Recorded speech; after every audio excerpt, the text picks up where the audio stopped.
Breaking news. Breaking news. Breaking news. Côte d'Ivoire, l'annexe fiscale 2021. Le ministre du Budget et du portefeuille de l'État a échangé avec le secteur privé. Merci de rester sur CNN. Breaking news. Breaking news. Cette rencontre entre le ministre du Budget et du portefeuille de l'État et le secteur privé n'est pas la première et encore moins la dernière sur la finalisation de l'annexe fiscale 2021 avant son entrée en vigueur en janvier 2021. Les échanges ont porté sur les domaines dans lesquels le secteur privé indiquait tantôt qu'il y avait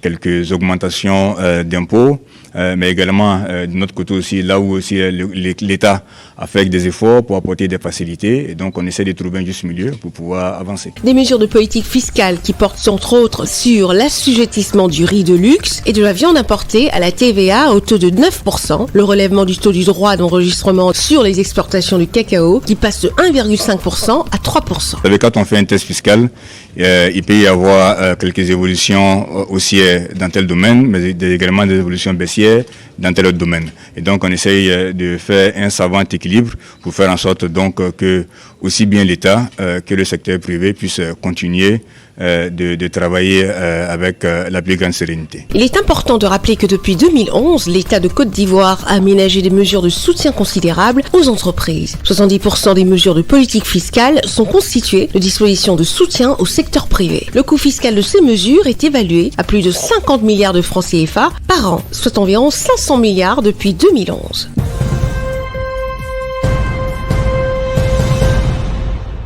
On fait la base de données en matière de facilitation des échanges des procédures et amener la sérénité dans les rapports entre l'État du Cameroun et les citoyens de la diaspora sont entre autres les missions du réseau parlementaire pour la diaspora décentralisée et transfrontalière en abrégé REPCOD. Ce mercredi 2 décembre 2020, le président du dit réseau a rencontré le directeur général de la douane au siège de cette institution ici à Yaoundé au Cameroun. Faciliter l'accès aux services douaniers et résoudre les problèmes douaniers des Camerounais de la diaspora sont les thématiques qui ont meublé leurs échanges. Écoutez, les Camerounais de la diaspora ont beaucoup de problèmes, mais pour ce qui concerne la douane, l'objet de notre séance de travail aujourd'hui, nous avons évoqué tous les sujets qui se posent à eux.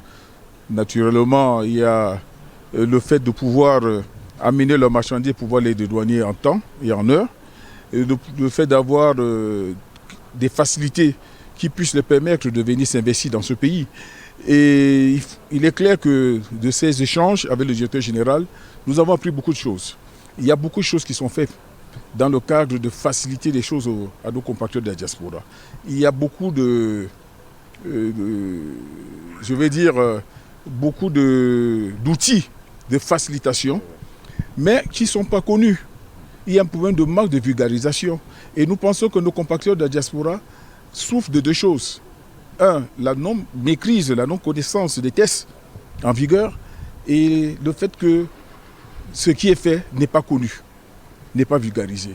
Donc nous avons travaillé pendant 2 heures, nous avons passé tout en revue et nous sommes tombés d'accord qu'il faudrait travailler à créer un guichet unique pour pouvoir permettre faciliter le dédouanement de tout ce que nos compatriotes ramènent, que ce soit des véhicules, que ce soit des marchandises.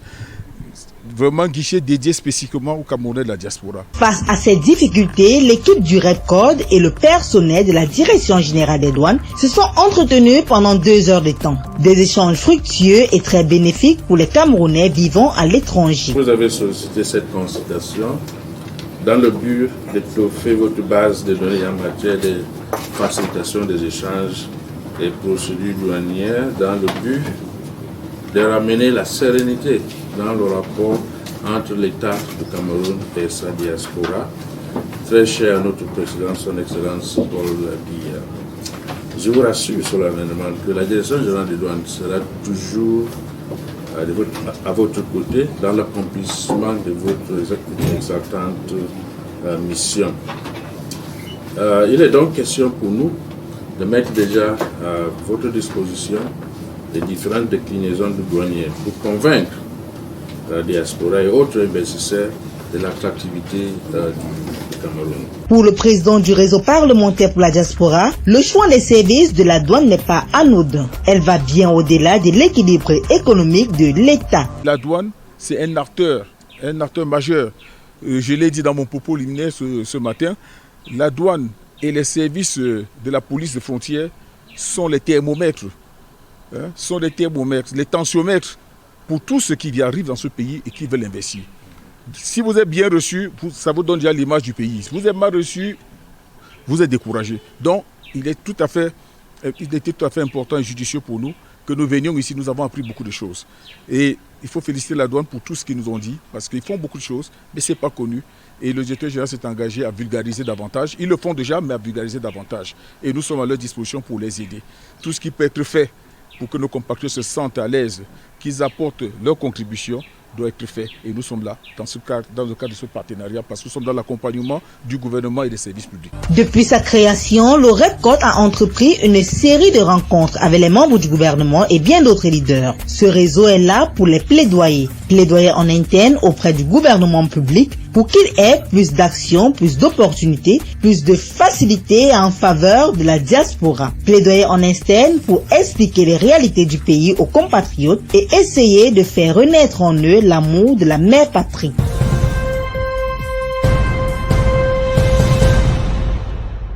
Le ministre de la fonction publique entend mieux outiller les futurs fonctionnaires. Ce cours porte sur la déontologie de la fonction publique. Chaque jour, à partir de 7h30, le fonctionnaire doit être ponctuel.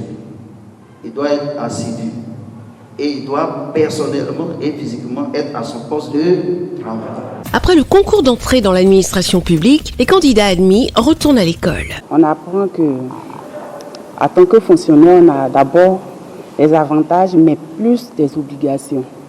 Et que nous devons nous mettre à la disposition de notre pays, de la nation, et être honnête dans tout ce que nous allons faire. 7000 futurs fonctionnaires sont concernés par cette formation et repartis en 4 catégories qui sont la catégorie A, B, C et D, qui sont les différents grades de l'administration. Les matières dispensées durant cette formation sont la déontologie de la fonction publique, les techniques administratives, les techniques rédactionnelles. Pour les nouveaux fonctionnaires qu'ils sont, ils doivent savoir rédiger les courriers, les lettres à forme personnelle, et les lettres entre services. Ensuite, il y a les documents d'information interne, qui sont le procès verbal, compte rendu, rapport, etc. Ensuite, il y a les documents d'information externe, comme les communiqués, les avis, les convocations. Des modules de formation qui permettront aux nouveaux fonctionnaires d'acquérir des outils nécessaires pour intégrer la fonction publique et d'avoir une connaissance du milieu professionnel. J'apprends beaucoup parce que j'ai une mission au futur en tant que fonctionnaire, donc de contribuer à la réalisation aussi bien du programme de l'administration. Et il me faut donc à la fonction et au poste donc, que j'occuperai maîtriser ces rudiments-là en vue d'être performant. La formation était un peu accélérée, mais avec la compétence de ces formateurs, vraiment, nous avons appris beaucoup de choses qui pourront nous servir dans l'administration et être des fonctionnaires de qualité dans l'avenir. Cette formation en administration de base se déroule par module de 30 heures et les postes sont répartis en fonction des catégories. Les personnes qui sont recrutées, certains sont recrutés à partir du BPC et du bac, n'ont pas de connaissances ou de passé administratif. Donc lorsqu'ils arrivent et tout de suite on les met au travail, ils sont un peu perdus et l'administration se rend compte que c'est des collaborateurs qu'il faut prendre en charge d'une manière particulière et ça rajoute à la difficulté entre la proclamation des résultats et la prise de service. Parce qu'il y avait une période d'attente et cette période a été mise donc à profit pour former et permettre aux auditeurs qui sont des futurs fonctionnaires d'être prêts. Il y a des objectifs d'efficacité à atteindre dans l'administration. Quel style de management faut-il utiliser pour aborder le privé aujourd'hui qui est en face de nous, avec lequel nous travaillons? Sur le terrain aujourd'hui, quand vous regardez en Côte d'Ivoire pour les résultats que nous obtenons au regard de la politique générale du gouvernement, la fonction publique contribue en grande partie au développement et d'ailleurs, je dirais, à l'émergence de la Côte d'Ivoire. Donc je dirais sur le terrain, nous avons une satisfaction totale et entière. D'autres étapes après ces différentes formations attendent les futurs fonctionnaires. Après la formation, nous produisons l'arrêté d'admission parce qu'ils étaient admissibles. L'arrêté d'admission vient mettre fin à l'admissibilité pour leur déclarer leur admission. Et après l'admission, évidemment, il faut les affecter. Donc, nous les affectons dans les différentes administrations. Et dès l'instant où ils prennent service, que le service d'accueil nous fait retour de leur certificat de prise de service, nous utilisons le certificat de prise de service pour produire ce qu'on appelle l'arrêté de nomination dans leur emploi, l'arrêté définitif, qui effectivement a un effet financier. Et c'est à partir de là qu'ils connaîtront ce qu'on appelle le premier mandatement, c'est-à-dire toucher le premier salaire. Le ministre de la fonction publique aspire à une administration moderne, dynamique et performante.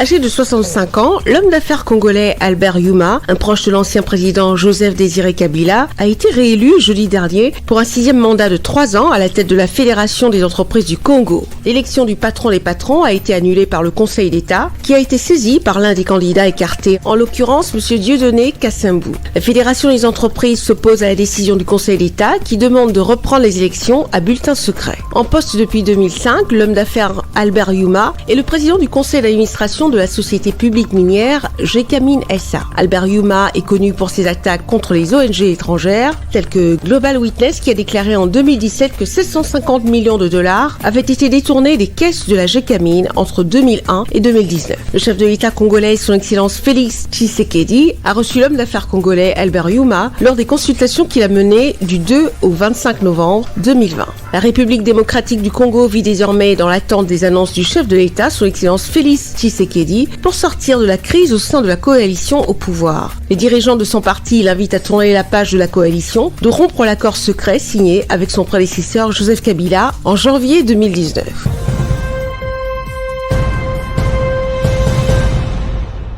Étoffer la base de données en matière de facilitation des échanges des procédures et amener la sérénité dans les rapports entre l'État du Cameroun et les citoyens de la diaspora sont entre autres les missions du réseau parlementaire pour la diaspora décentralisée et transfrontalière en abrégé REPCOD. Ce mercredi 2 décembre 2020, le président du dit réseau a rencontré le directeur général de la douane au siège de cette institution ici à Yaoundé au Cameroun. Faciliter l'accès aux services douaniers et résoudre les problèmes douaniers des Camerounais de la diaspora sont les thématiques qui ont meublé leurs échanges. Écoutez, les Camerounais de la diaspora ont beaucoup de problèmes, mais pour ce qui concerne la douane, l'objet de notre séance de travail aujourd'hui, nous avons évoqué tous les sujets qui se posent à eux.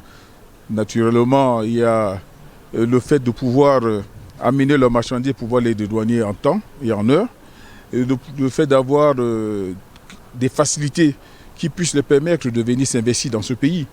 Et il est clair que de ces échanges avec le directeur général, nous avons appris beaucoup de choses. Il y a beaucoup de choses qui sont faites dans le cadre de faciliter les choses à nos compatriotes de la diaspora. Il y a beaucoup beaucoup d'outils de facilitation, mais qui ne sont pas connus. Il y a un problème de manque de vulgarisation. Et nous pensons que nos compatriotes de la diaspora souffrent de 2 choses. 1, la non-maîtrise, la non-connaissance des tests en vigueur et le fait que ce qui est fait n'est pas connu, n'est pas vulgarisé. Donc nous avons travaillé pendant 2 heures, nous avons passé tout en revue et nous sommes tombés d'accord qu'il faudrait travailler à créer un guichet unique pour pouvoir permettre faciliter le dédouanement de tout ce que nos compatriotes ramènent, que ce soit des véhicules, que ce soit des marchandises. Vraiment guichet dédié spécifiquement aux Camerounais de la diaspora. Face à ces difficultés, l'équipe du REPCOD et le personnel de la Direction générale des douanes se sont entretenus pendant 2 heures de temps. Des échanges fructueux et très bénéfiques pour les Camerounais vivant à l'étranger. Vous avez sollicité cette consultation dans le but d'étoffer votre base de données en matière de facilitation des échanges et procédures douanières, dans le but de ramener la sérénité dans le rapport entre l'État du Cameroun et sa diaspora, très cher à notre président, son Excellence Paul Biya. Je vous rassure solennellement que la Direction générale des douanes sera toujours à votre côté dans l'accomplissement de votre exaltante mission. Il est donc question pour nous de mettre déjà à votre disposition les différentes déclinaisons du douanier pour convaincre la diaspora et autres investisseurs de l'attractivité du Cameroun. Pour le président du réseau parlementaire pour la diaspora, le choix des services de la douane n'est pas anodin. Elle va bien au-delà de l'équilibre économique de l'État. La douane, c'est un acteur majeur. Je l'ai dit dans mon propos liminaire ce matin, la douane et les services de la police de frontières sont les thermomètres, les tensiomètres pour tous ceux qui y arrivent dans ce pays et qui veulent investir. Si vous êtes bien reçu, ça vous donne déjà l'image du pays. Si vous êtes mal reçu, vous êtes découragé. Donc, il était tout à fait important et judicieux pour nous que nous venions ici. Nous avons appris beaucoup de choses. Et il faut féliciter la douane pour tout ce qu'ils nous ont dit, parce qu'ils font beaucoup de choses, mais ce n'est pas connu. Et le directeur général s'est engagé à vulgariser davantage. Ils le font déjà, mais à vulgariser davantage. Et nous sommes à leur disposition pour les aider. Tout ce qui peut être fait pour que nos compatriotes se sentent à l'aise, qu'ils apportent leur contribution, doit être fait. Et nous sommes là, dans le cadre de ce partenariat, parce que nous sommes dans l'accompagnement du gouvernement et des services publics. Depuis sa création, le REPCOT a entrepris une série de rencontres avec les membres du gouvernement et bien d'autres leaders. Ce réseau est là pour les plaidoyer en interne auprès du gouvernement public pour qu'il ait plus d'actions, plus d'opportunités, plus de facilités en faveur de la diaspora. Plaidoyer en externe pour expliquer les réalités du pays aux compatriotes et essayer de faire renaître en eux l'amour de la mère patrie.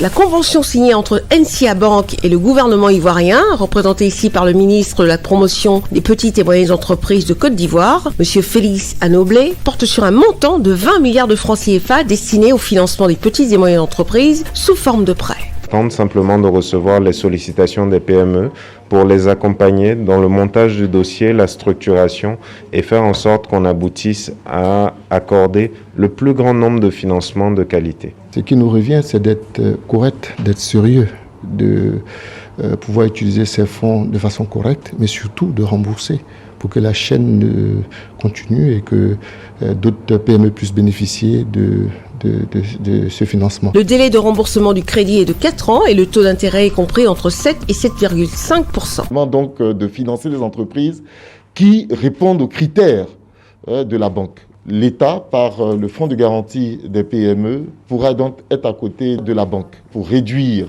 et partager le risque. 7 milliards de francs CFA sur les 20 milliards prévus pour le financement des projets des PME est réservé aux femmes entrepreneurs.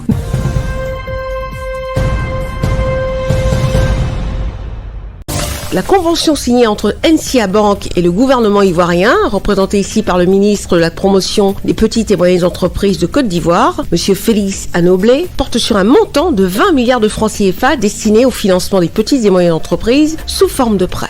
Tente simplement de recevoir les sollicitations des PME pour les accompagner dans le montage du dossier, la structuration et faire en sorte qu'on aboutisse à accorder le plus grand nombre de financements de qualité. Ce qui nous revient, c'est d'être correct, d'être sérieux, de pouvoir utiliser ces fonds de façon correcte, mais surtout de rembourser pour que la chaîne continue et que d'autres PME puissent bénéficier de ce financement. Le délai de remboursement du crédit est de 4 ans et le taux d'intérêt est compris entre 7 et 7,5%. Donc de financer les entreprises qui répondent aux critères de la banque. L'État, par le fonds de garantie des PME, pourra donc être à côté de la banque pour réduire et partager le risque. 7 milliards de francs CFA sur les 20 milliards prévus pour le financement des projets des PME est réservé aux femmes entrepreneurs. Merci d'être sur CNN, la télévision autrement. Les programmes se poursuivent. Retrouvez en ligne toute l'info en continu sur CWeb Info, 100% info, non-stop.